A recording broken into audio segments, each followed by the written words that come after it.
Hello there.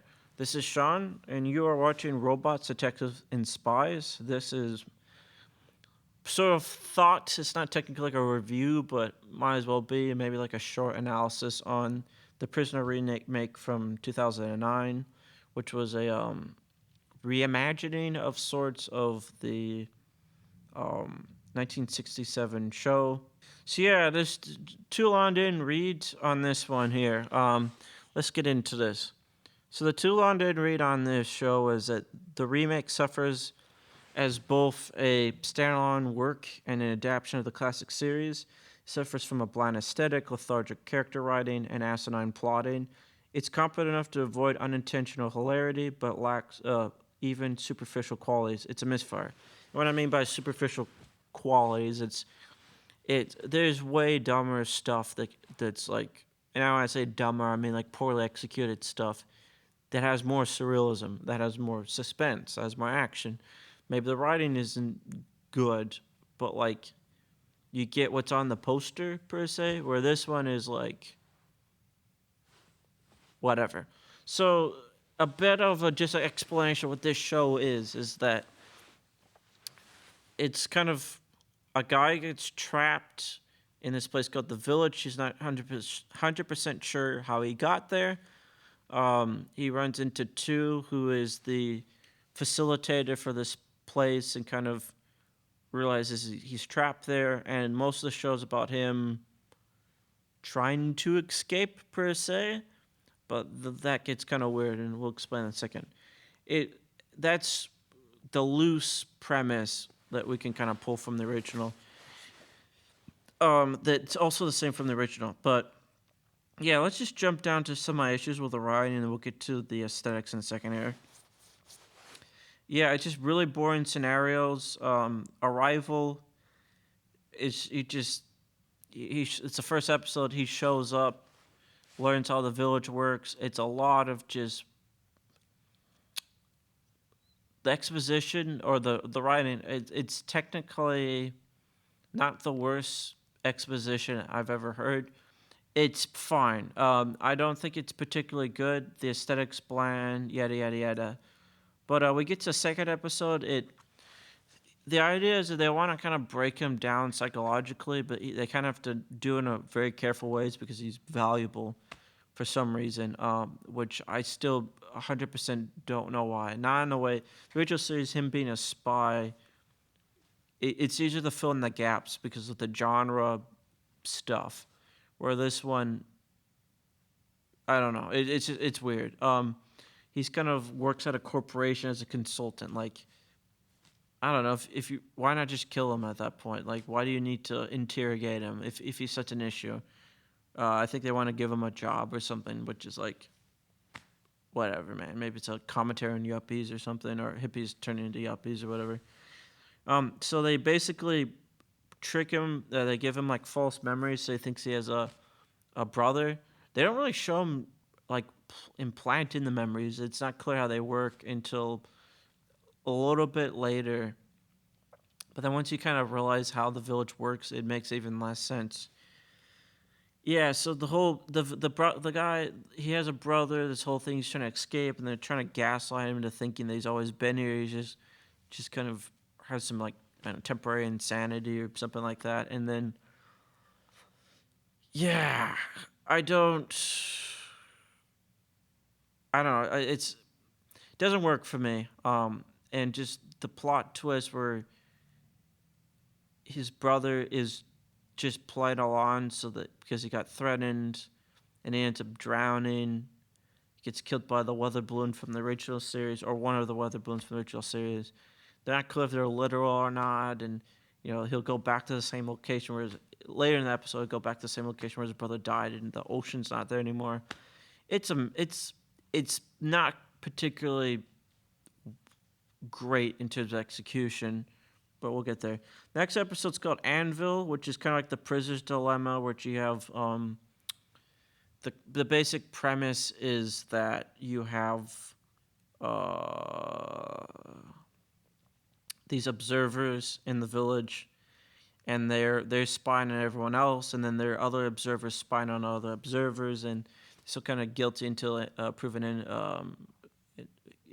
You're just guilty in the eyes of the authoritarian regime, and just stuff about like the cultural thing about how the village kind of forces its thing on people, and it's kind of interesting. It's one of the most graphically violent episodes of the series. Like it jumps up from like TV PG up to TVMA, and it goes like down to TV 14 the next episode, back down to like TV PG. It's very strange. There's some like sexual identity politics stuff in there that gets real kind of muddled by the just a brutal murder that the character motivations don't make a lot of sense, and then you get more context to realize that the main character, the character that does the murder to kind of cover something up, isn't actually like a literal person.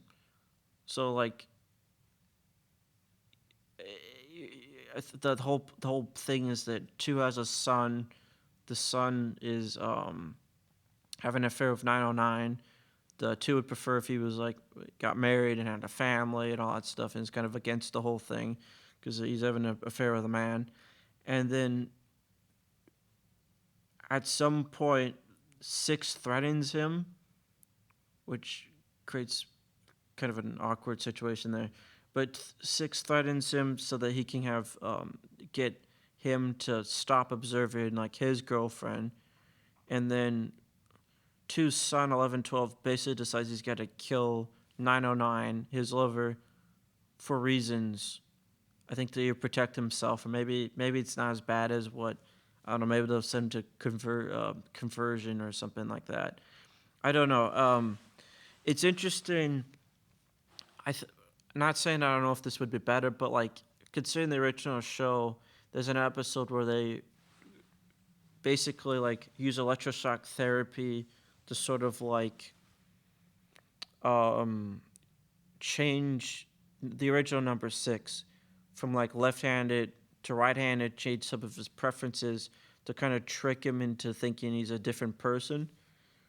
Since a lot of the episodes will end with people being sent to treatment, it's this kind of like almost kind of borderline, Stalinist, Maoist kind of thing where you kind of go and they disappear and come back like I'm feeling better, that kind of thing. I don't know. I guess him killing him would be to spare him from that per se, because some kind of going into some kind of Manchurian candidate conversion therapy kind of thing. But at the same time, it's like I don't. For the episode to make its point, it just gets kind of muddled in the execution of that, and you're like kills him in a really brutal way that was kind of over the top in ways I don't know necessarily is compelling for the episode or is just really violent for no good reason. There's also like a suicide earlier in the episode too, and how it's like I said that the episode being a bit of a prisoner's dilemma thing where they have all these people kind of acting against their own interests. I don't know. It's probably arguably one of the better episodes, but it's just the surrealist elements are kind of messing against like or fighting against the characters' motivations, which are also kind of fighting against the themes. And it kind of just really messes with everything. The next episode's similar issues. It's just awkward for him to just kind of threaten a guy, and then that threat turns into another character killing him. If he hadn't threatened him, would he have lived? Why was that the best course of action? Couldn't you not appeal to their better angels or something? It's very strange.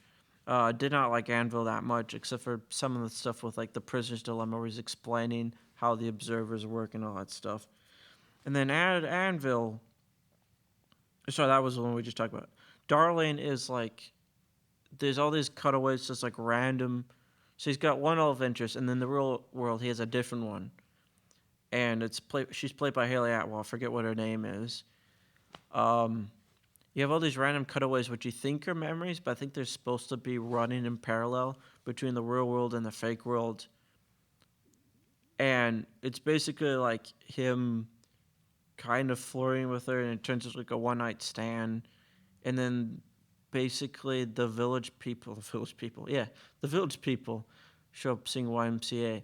The village people are like messing with both of them. I'm not sure to what extent, and it's supposed to be. It's one of the few times you do see some of the spy-fi, them using chemicals and drugs and stuff to kind of change their perception of reality and all that stuff. Um, she's blind for some reason. The love interest from the real world is can see in the real world, but she's blind in the whatever world. The explanation is if you could see how I looked at you, you would recognize me. I might be getting that wrong, but it's that silly. Um, Typically, there's a lot of different symbolic use of like blindness, like oracles and seers and stuff. They're able to like predict the future, or it could be metaphorical blindness, which is probably what they're going for. Not a fan. It just cuts back to just the random real world stuff that is sort of redundant. We get the point that that you're trying to do, and then she dies, which is spoilers for the show. Most people don't care about it, and I barely care about it, and I've written stuff on it. Schizoid is the second to last episode where he sort of develops a split personality, and that tries to kill the main guy, and then he's able to talk himself down, and it's not great. I think it might be in running for the worst episode of the series. At least in other of these ones, there's like moments they're kind of like compelling. There's one for this one where conversation about like some stuff isn't necessarily good for you, but it's not like immoral.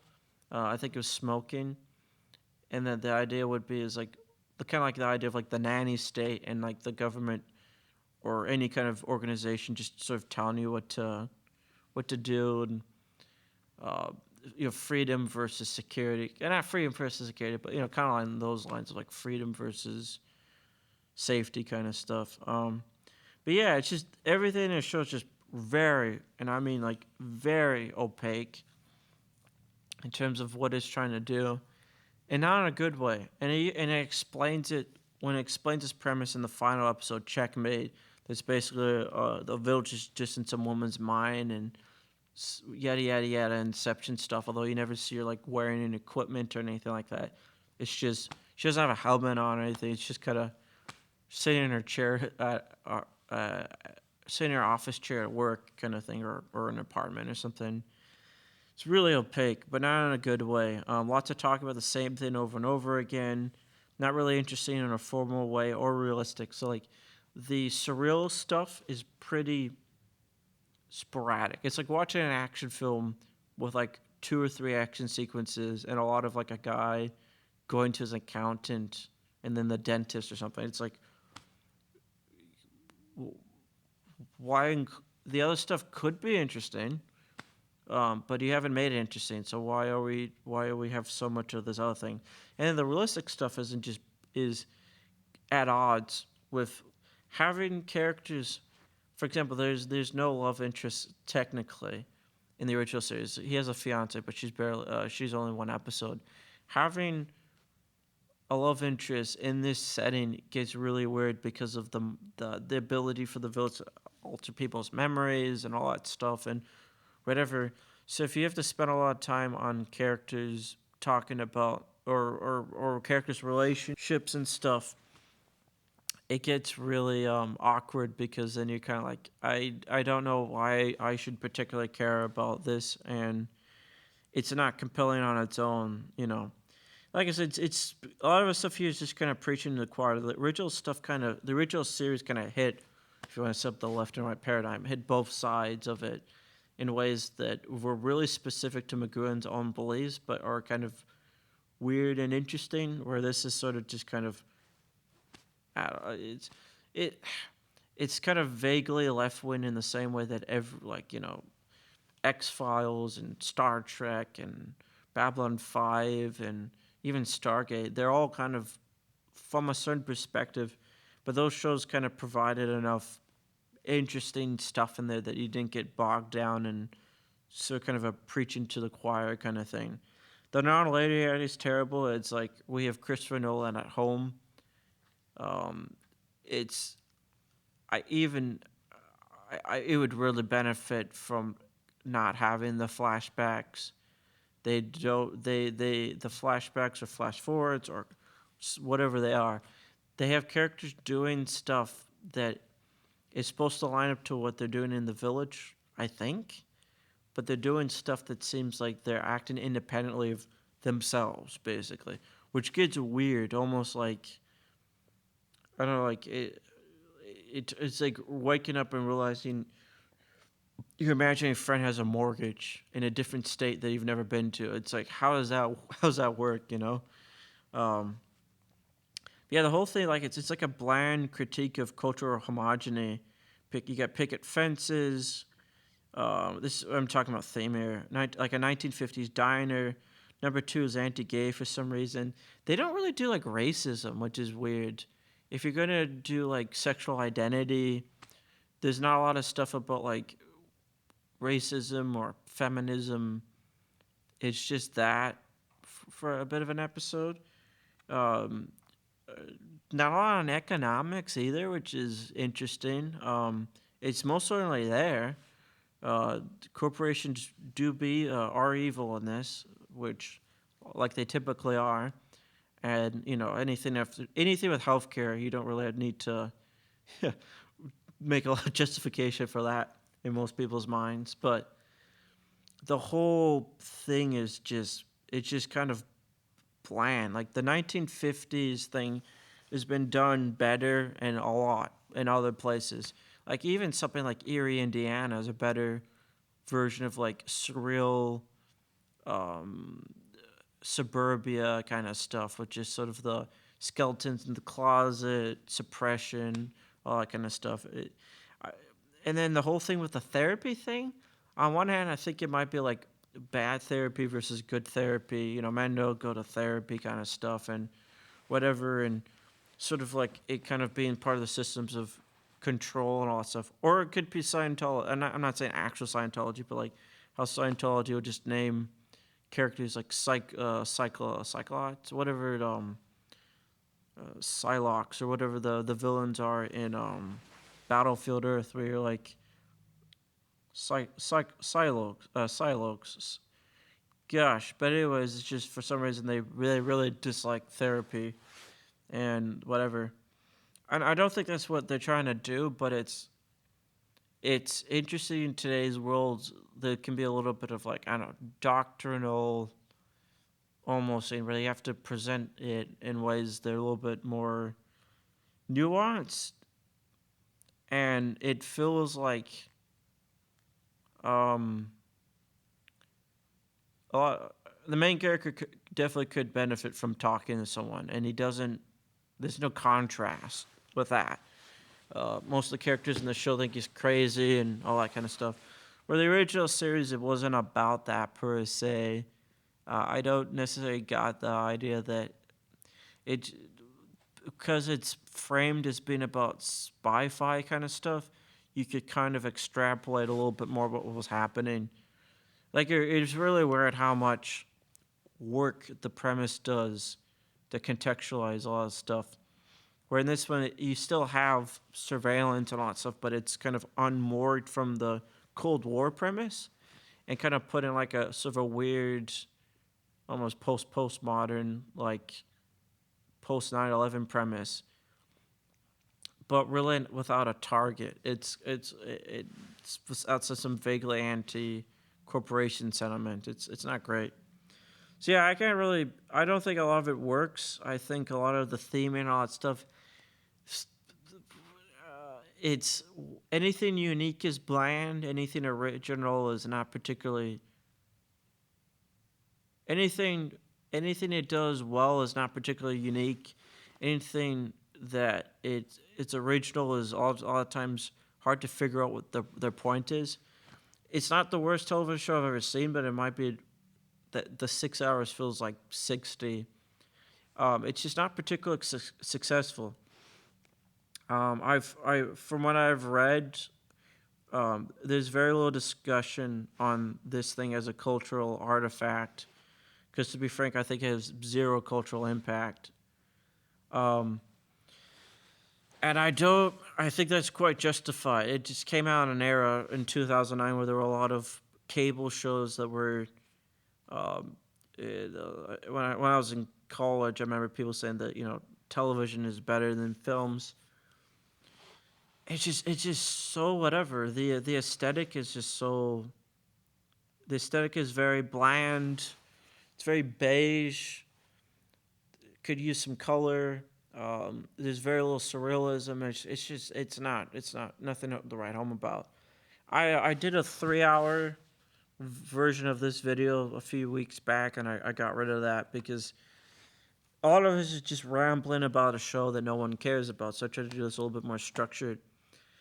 There's stuff in there you could do that would be more interesting, but to kind of take things, make it more contemporary, maybe even shift the politics to being post 9/11, or maybe a little bit more middle of the road, or like you can take something. I don't know, like I said, not to get into my own politics, but I found a lot of it less than compelling, and yeah, it's a slog to get through, especially since it's 6 hours long. You would think it'd be the more concentrated form of the original 17 episode series.